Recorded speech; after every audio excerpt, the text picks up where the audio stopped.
गहरे समुद्र के भीतर जाकर प्राचीन द्वारिका जी के दर्शन किए।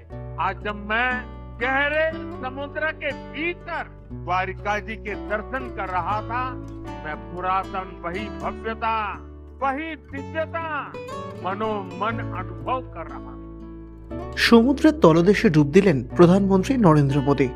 সমুদ্রের তলদেশে ডুবে গিয়েছে দ্বারকা নগরী। সে বহুকাল আগের কথা। গুজরাতের দ্বারকা গিয়ে সমুদ্রের গভীরে গিয়ে শ্রীকৃষ্ণের পুজো করলেন প্রধানমন্ত্রী। হিন্দু পুরাণ মতে আরব সাগরের তীরে থাকা দ্বারকা শহর একসময় শ্রীকৃষ্ণের বাসস্থান ছিল, আর ওই শহরেই রয়েছে দ্বারকাধীশ মন্দির। পরে সমুদ্রের অতলে থাকা প্রাচীন দ্বারকা শহরে গিয়েও পুজো করলেন প্রধানমন্ত্রী মোদী। প্রাচীন দ্বারকা শহরে গিয়ে শ্রীকৃষ্ণকে ভক্তি অর্পণ করলেন, বললেন ঐশ্বরিক অভিজ্ঞতা।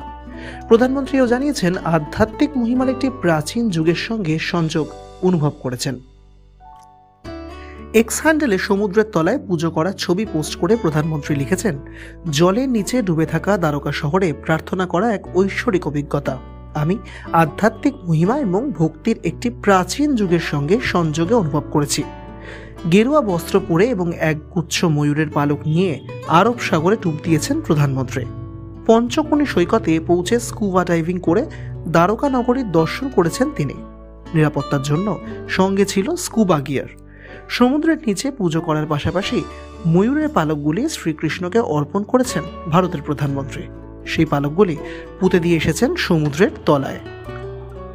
প্রধানমন্ত্রীর কথায়, সমুদ্রের গভীরে গিয়ে আমি ঈশ্বরকে অনুভব করেছি, দ্বারকাধীশকে প্রণাম জানিয়েছি। আমি আমার সঙ্গে ময়ূরের পালক নিয়ে গিয়েছিলাম এবং ভগবান শ্রীকৃষ্ণের পায়ের কাছে সেই পালক অর্পণ করেছি।